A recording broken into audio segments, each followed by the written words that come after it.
Eu quero perguntar para você o seguinte: o que faria você mudar de ideia a respeito de uma viagem que você está planejando? Talvez até mesmo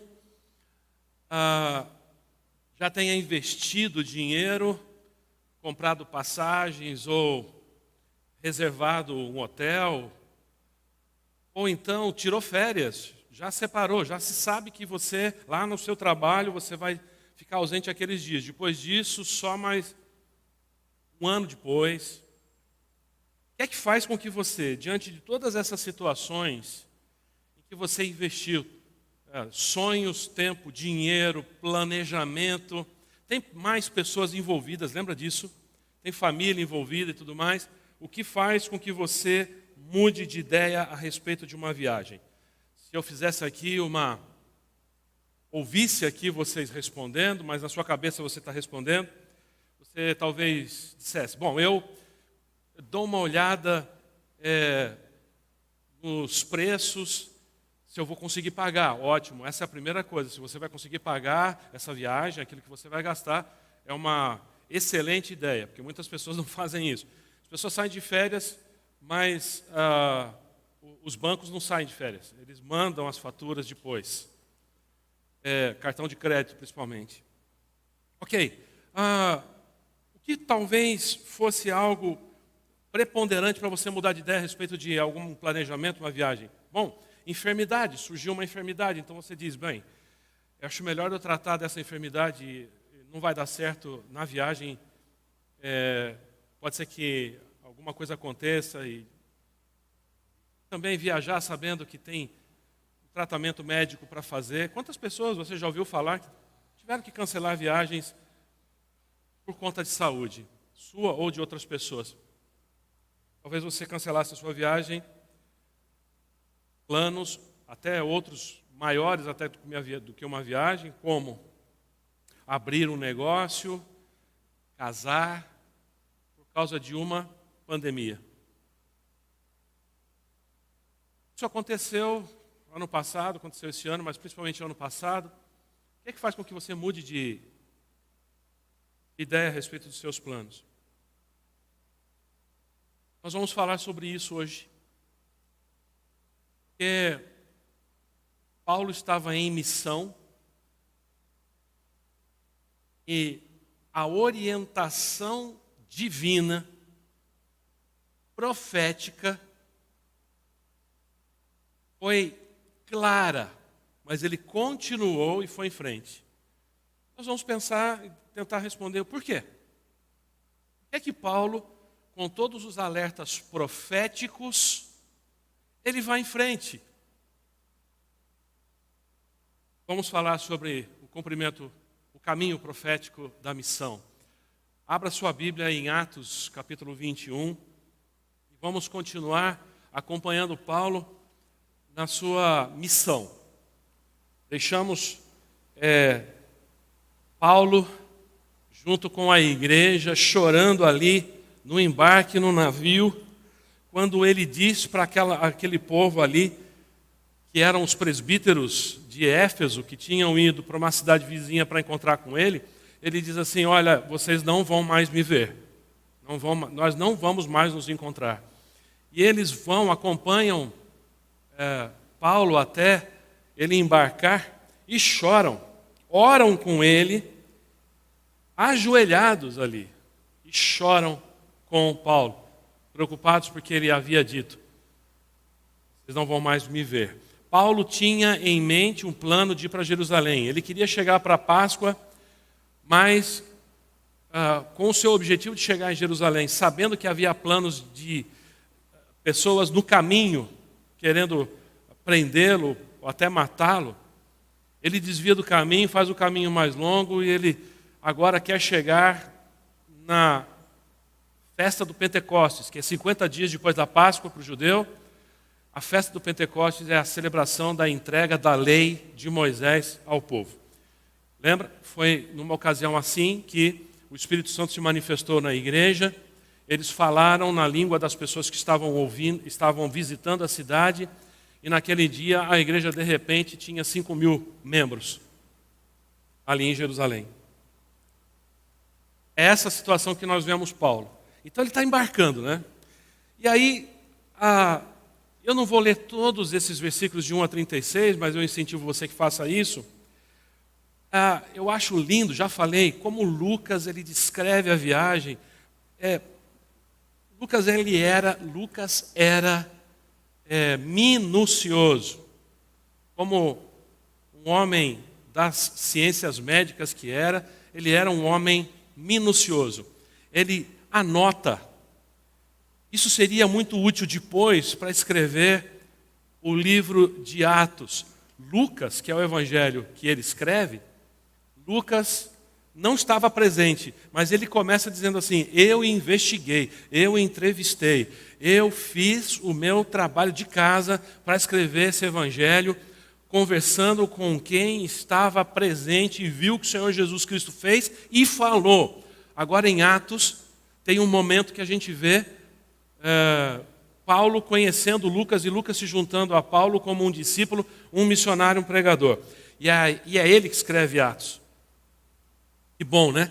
Ter alguém assim tão minucioso para escrever. Se você começa a ler ali, a partir do versículo 1, ele diz assim: depois de nos despedirmos, navegamos em direção à ilha de Cós, no dia seguinte chegamos a Rodes, e então a Pátara, ali embarcamos num navio que partia para a Fenícia, avistamos olha só que detalhista que ele é, avistamos a ilha de Chipre, passamos por ela à nossa esquerda, e aportamos em Tiro. Até o lado que a ilha estava, ele coloca. Isso é muito importante. Por quê? Isso mostra que isso aqui não é baboseira. Isso aqui, a Bíblia, ela não é um romance. Ela é um relato. E ele é tão minucioso para falar sobre isso, e é indiscutível que ele está correto, isso já foi provado, que o resto tem credibilidade. O que ele fala depois tem credibilidade. E antes também, né?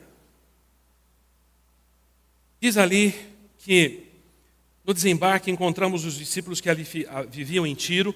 Esses discípulos tinham fugido de Jerusalém depois daquela dispersão que houve lá.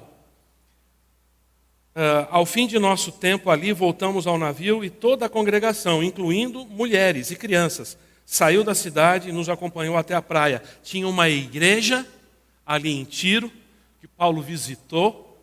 A igreja toda acompanha Paulo até a praia. Ali nos ajoelhamos e oramos e nos despedimos. De novo, a mesma cena. Paulo vai, prega, reforça a igreja, ensina a palavra de Deus. Eles são fortalecidos, e Paulo, com o projeto de ir para Jerusalém, eles acompanham todos, e ele faz questão de dizer que até mulheres e crianças, isso era incomum. Isso era incomum. Mulher e criança ficavam em casa. Elas não, elas vão. Sabe por quê? Está aí uma mudança de paradigma que começa pelo cristianismo, que Jesus Cristo começou. As mulheres, naquela cultura patriarcal judaica, as mulheres tinham um papel tremendamente secundário. As mulheres, quanto mais invisíveis, melhor seriam. E as crianças também. Criança, mulher, pior ainda. Quanto mais invisível, melhor. Só depois que era apresentado para casamento, o filho, depois que ele passava pela sua apresentação no templo, como Jesus passou, e aí entrava na fase adulta, é aquilo que o judeu conhece hoje, fala como bar mitzvah. Todos eles foram. Ninguém ficou em casa. Eles se reuniram na praia e se ajoelharam para se despedir de Paulo. Eu fico imaginando o que acontecia no coração daquelas pessoas. Era um caminho. Né? Olha só esse caminho que ele vem fazendo, mas é um caminho profético. Paulo sabia que ele chegaria a Jerusalém. Ele não sabia se voltaria a ver aquelas pessoas e os alerta disso, mas ele sabia que ele chegaria a Jerusalém. Continuando. Versículo 7. Depois que partimos de Tiro, chegamos a Ptolomaida, onde saudamos os irmãos e passamos um dia. tinha uma igreja lá também. A gente vê, mas como é que tinha igreja lá? Lembra? Aquele povo que foi evangelizado no dia do Pentecostes, lá em Atos, que a gente vê em Atos 2, eles se converteram. Olha que estratégia divina para esparramar a igreja. Muitos deles voltam para a sua terra. Muitos não. Mas muitos voltam para a sua terra e outros, depois que a igreja é perseguida, como esses de Tiro, eles voltam ou saem para outros lugares, levando a fé em Cristo e formando igrejas. É por isso que Paulo, ao chegar em algum lugar, encontrava cristãos ali. Encontrava pessoas que criam que o Senhor Jesus, aquele que foi crucificado, a quem ele pregava, era o Messias. No dia seguinte, prosseguimos para Cesareia, e Paulo está indo para Jerusalém. Aí ele se hospeda na casa de Filipe, o evangelista, um dos 7 que tinham servido na igreja em Jerusalém. Ele tinha 4 filhas solteiras que profetizavam. Por que cita que elas eram solteiras? Alguns dizem, de repente, né, se aparecer um candidato. Não. Não está muito certo aqui. A palavra solteira, no original, quer dizer que elas eram virgens. Isso talvez tivesse alguma importância para a credibilidade da palavra delas. Porque como mulheres solteiras, provavelmente ninguém iria parar para ouvir. Aliás, as mulheres solteiras nem deveriam falar. Mas essas eram profetisas, virgens. Não quer dizer que mulher para falar, profetizar em nome de Deus precisa ser virgem, não é isso.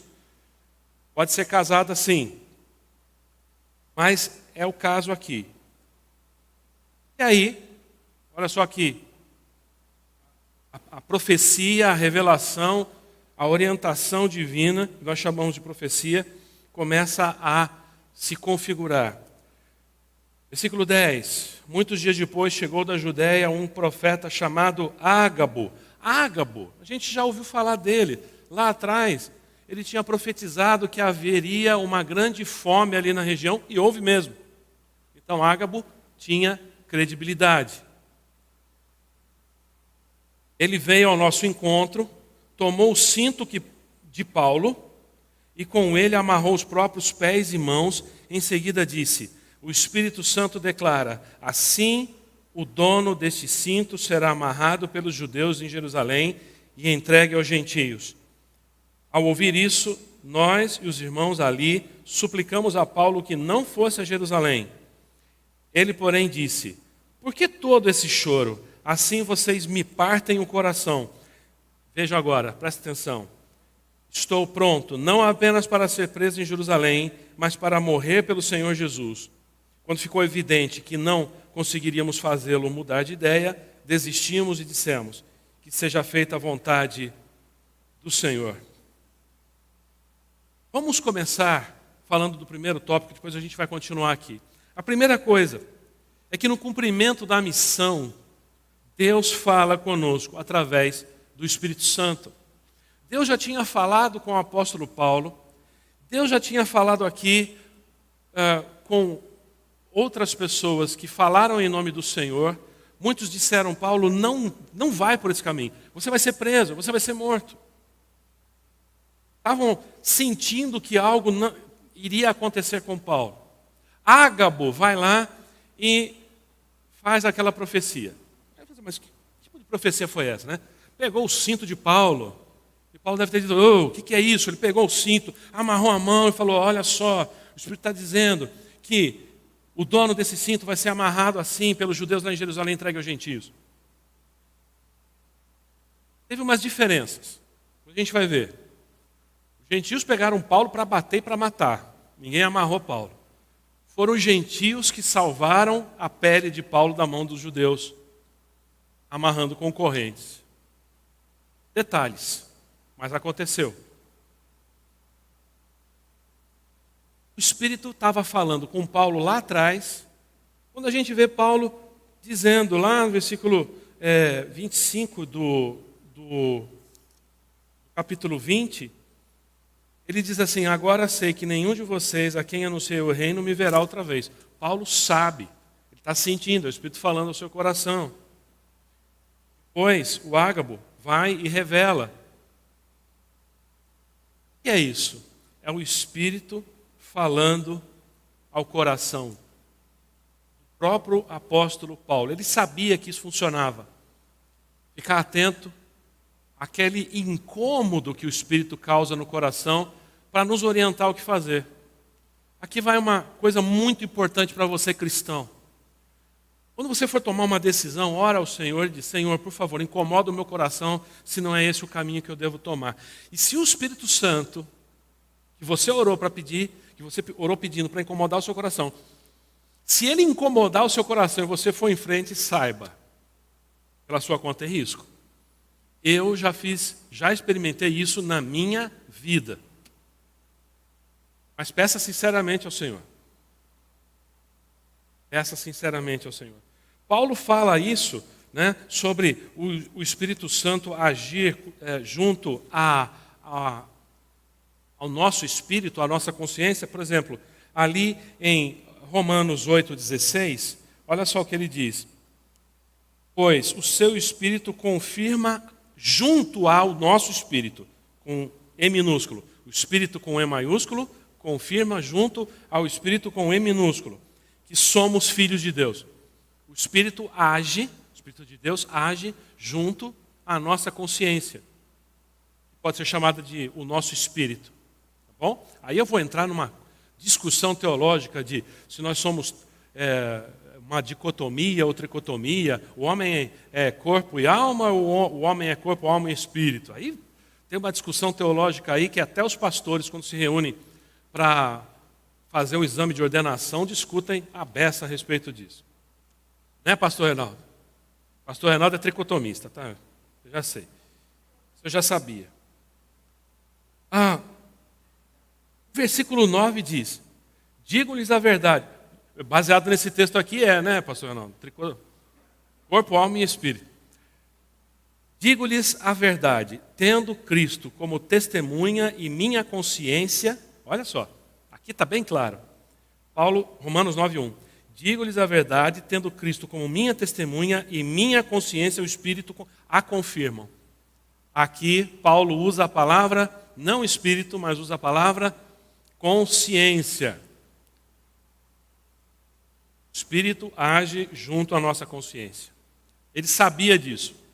E aí, de novo, eu vou repetir aquela pergunta. Por que é que, se Paulo estava incomodado, o Espírito estava incomodando, dizendo: Paulo, vai acontecer alguma coisa. Paulo diz: olha, eu acho que vocês não vão mais me ver, não. Vocês não me verão mais fisicamente, né? Aqui nessa terra não vão. Paulo já estava sabendo disso. E é que ele continua? Que a missão tem um caminho a ser prosseguido. E se havia uma profecia de que ele seria preso em Jerusalém, havia uma outra profecia anterior, um mandado do Espírito, que ele deveria continuar fazendo a obra e não ficar desviando dos percalços pelo caminho. Porque se ele ficasse desviando, ele parava de ser missionário, não é? Se ele decidisse só ir para onde não fosse dar problema, Paulo não iria mais pregar o Evangelho. Está aí uma coisa que nós, como igreja, precisamos aprender também. Se nós sempre fizermos aquilo que não vai nos dar problema, como cristãos, parar de ser cristãos. Em segundo lugar, Deus fala conosco através de outras pessoas. Você viu isso? Pessoas falando, sentiram que precisavam falar alguma coisa a respeito do Paulo, alertando. Viu ali quando eles passaram por Tiro, pessoas disseram para ele, advertiam, está no versículo 4, pelo Espírito eles advertiam Paulo de que não fosse a Jerusalém. Lá em Tiro já tinha alguém sentindo pelo Espírito e dizendo: olha, Paulo vai sofrer lá em Jerusalém. Vai ser preso. Eles queriam matar Paulo. Depois vem Ágabo, confirma. A gente talvez ache até que aquelas filhas solteiras de Filipe também tenham falado alguma coisa, porque diz que elas profetizavam. Profetizar não quer necessariamente dizer o que vai acontecer. Profetizar simplesmente pode ser um recado de Deus, uma mensagem. É por isso que pregar o Evangelho também é profecia. Paulo alertado por outras pessoas. Agora, digo a você uma coisa, presta atenção, toma cuidado. Se pudesse colocar uma coisa ali, Deus fala conosco através de outras pessoas, mas fica esperto. Porque está cheio de gente falando coisas a partir do seu achômetro. Geralmente, as pessoas que fazem isso, não foi o Espírito Santo que falou aos seus corações. Elas deram uma pesquisada, ouviram fofoca, aí vão lá falar. Às vezes até profetizam, porque gostam muito da pessoa e querem, falar uma coisa legal para ela. Se você tem esse costume, toma cuidado, não faz isso não. Só faça. Olha, eu vou dizer, quando se faz, você não consegue evitar de fazer, o Espírito compele você a fazer. Como Ágabo. Ágabo estava tão desesperado em manifestar aquilo que o Senhor estava falando com ele, que ele vai e faz um negócio que chama ato profético. Os profetas do Antigo Testamento estavam muito acostumados a fazer isso, né? Lembra lá, quando Jeremias vai lá na casa do oleiro, ele vê o vaso sendo quebrado, depois ele pega o vaso, ele quebra o vaso diante do povo. Tinha atos proféticos. Não para causar alguma coisa, mas para mandar um recado. Tem gente que confunde hoje em dia isso, né? Algumas igrejas. Vamos fazer um ato profético aqui, para que aquilo que nós fazemos, eu já ouvi isso, para aquilo que nós fizermos no material aconteça no espiritual. Gente, isso aí está parecendo macumba, sei lá. Macumba gospel, que o pessoal chama de boa cumba. Ei, você fazer um negócio no físico para acontecer no espiritual, isso não é profético. Isso beira bruxaria, feitiçaria, sei lá. Para nós, os cristãos, isso é inaceitável. O que Ágabo faz não é um ato profético para que acontecesse. Ele faz aquilo para ilustrar o que iria acontecer. Mesmo assim, Paulo segue em frente. De novo, por quê? Ele tinha uma missão maior. Ele tinha uma profecia, algo profetizado, que ele sentia muito maior. Então toma cuidado, porque profecias vindas de outras pessoas, primeiramente Deus fala ao seu coração, depois alguém vem e confirma. Quando alguém vier e disser assim, então, vou dar um exemplo aqui. Um rapaz chegou para uma moça e disse assim, fulano, Deus me disse que você vai ser a minha esposa. Deus me disse. Aí a menina, que era assim, a mais agradável aos olhos, né? Disse para o rapaz, olha, que bom. Aí ele já se animou. Que bom que Deus disse isso para você. Agora fala para Deus falar para mim, porque ele até agora não me falou nada.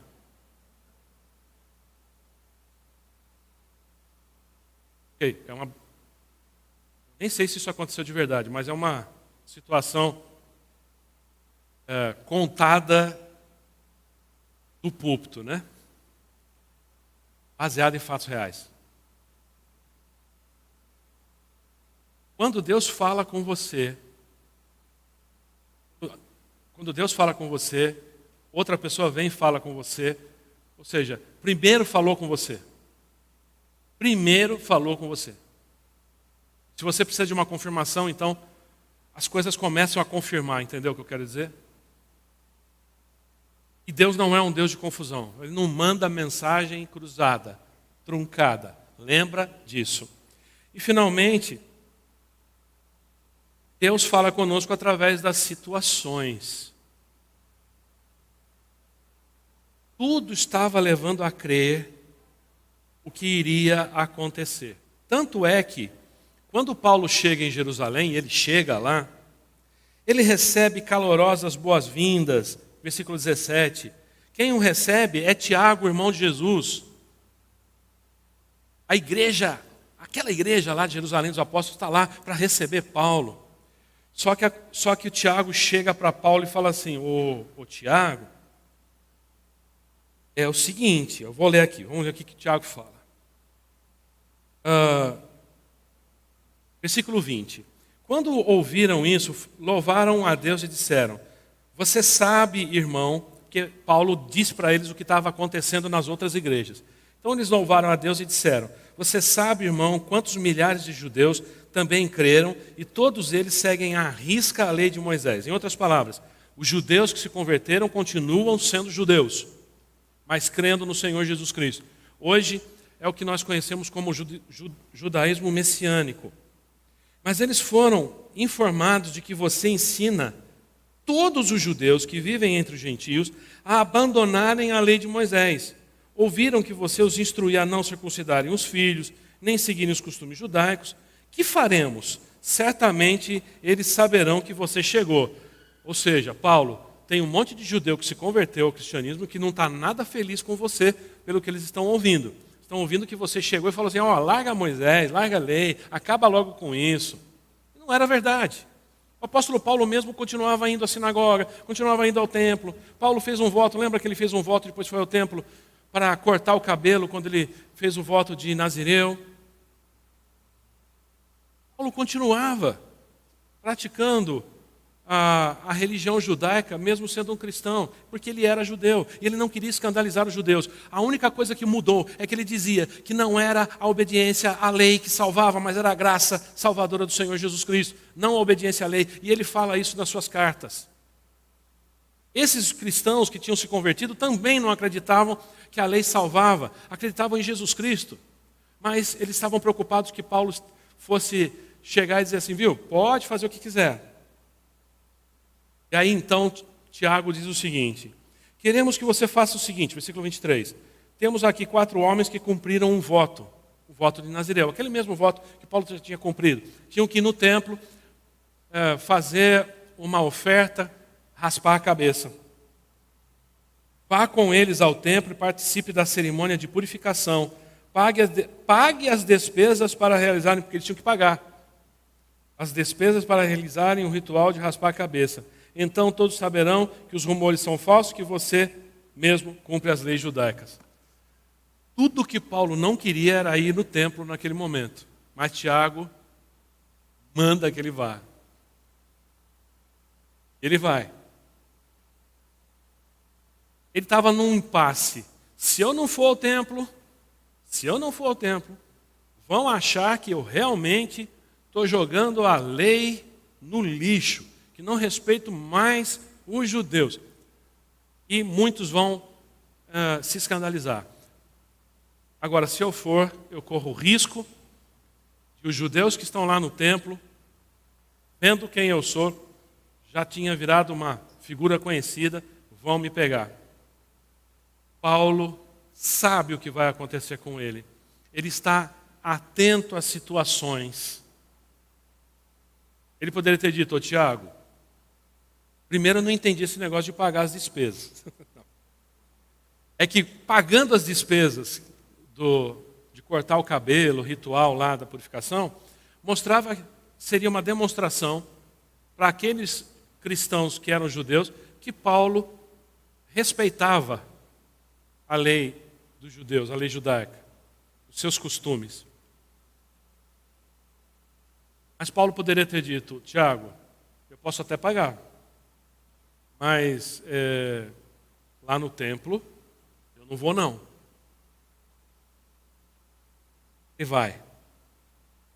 Ele vai e ele é preso. Dia seguinte, versículo 26, Paulo se purificou junto com aqueles homens e entrou no templo. E aí acontece a prisão de Paulo e a profecia se cumpre. Nós aprendemos. Primeiro, que Deus fala primeiramente ao indivíduo, depois ele pode falar através das situações e de outras pessoas.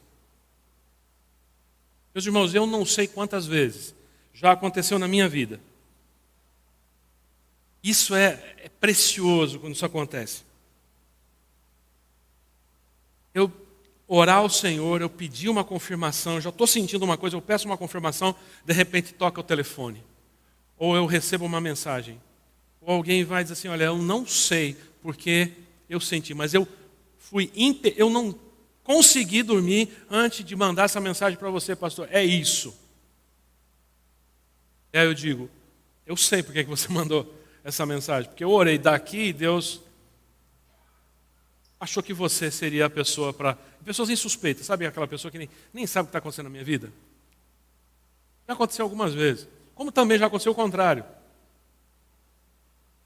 Eu dizer uma coisa, às vezes... Estou aqui pregando. Gente, eu estou aqui pregando. Se você olhar aqui o meu esboço, aqui tem, sei lá, umas 15 linhas. Se eu for ler essas 15 linhas, eu levo 1 minuto e meio, menos. Então, como é que eu estou falando já há meia hora? Porque eu preparo na minha cabeça o que eu vou falar. Isso aqui é só um esboço. Mas às vezes eu estou pregando, Deus diz assim, então, diz isso aí, vai. Sabe, é uma coisa assim, sabe? Vem uma frase. Mas isso está meio fora do contexto aqui, mas fala, vai. Isso já aconteceu. Depois a gente vai saber que era Deus confirmando algo no coração de uma pessoa. Me lembro de uma vez que isso aconteceu e logo no início do culto eu disse, se você entrou aqui dizendo, olha só, se você entrou aqui dizendo, Senhor, eu vou te dar uma última chance de falar comigo. Deus quer que você saiba, Ele te ama e Ele tem planos para você. Aguenta. Falei isso, olha. Naquele culto, alguém viu uma pessoa que foi ao banheiro e estava chorando. E a pessoa contou. Antes de entrar na igreja, uma pessoa que estava passando, antes de entrar na igreja, eu disse, Senhor, eu vou te dar uma última chance. As mesmas palavras. Eu vou te dar uma última chance. O Senhor falar comigo. Mostrar que se importa. Irmãos, mas nossa, poderoso pastor Davi. Não. Você pode ser usado por Deus. Mas toma cuidado. Fale aquilo que Deus colocar no seu coração e não para a sua própria edificação. A edificação tem que ser a edificação da igreja. Pastor, você não vai responder a pergunta, por que Paulo foi? Já respondi. Primeiro, que ele tinha que ir, de qualquer jeito. Foi profetizado, Paulo, não vai não, você vai ser preso, acontece isso mesmo, ele vai lá. Alguém pode dizer assim, mas o Tiago não sabia o que poderia acontecer? Muito provavelmente sim, mas ele vai. Escândalo poderia ser maior se ele não fosse. Pois outra deve ter pensado, Paulo está acostumado a ser preso e apanhar, isso ele vai tirar de letra. Né? Mas sabe qual a segunda razão? Todas aquelas profecias foram para preparar a igreja, não Paulo. Paulo estava preparado. Lembra do versículo que nós lemos agora há pouco? Paulo diz assim, para de chorar, eu estou preparado não só para ir para Jerusalém, mas para morrer. Paulo estava preparado. Então, tudo aquilo foi para preparar a igreja, para que a igreja aprendesse que Deus fala pelo seu Espírito, Deus fala através das pessoas, Deus fala através das situações. Agora, meu querido, minha querida, aplique isso na sua vida como um cristão. É maravilhoso viver de forma sobrenatural com a orientação que Deus nos dá. Baixe sua cabeça em oração. Senhor Deus e Pai, quando o Senhor fala conosco e nós não ouvimos, perdoa-nos, porque nós temos muitas vezes estado surdos. Queremos, ó Pai, pedir perdão e renovar a nossa vontade de ouvir o teu Espírito. Que a tua igreja seja composta de pessoas atentas às orientações e ao mover do teu Espírito, nos tempos ruins que nós estamos vivendo. Louvado seja o teu santo nome, ó Pai. No nome do teu Filho Jesus eu oro. Amém. Vamos nos colocar de pé.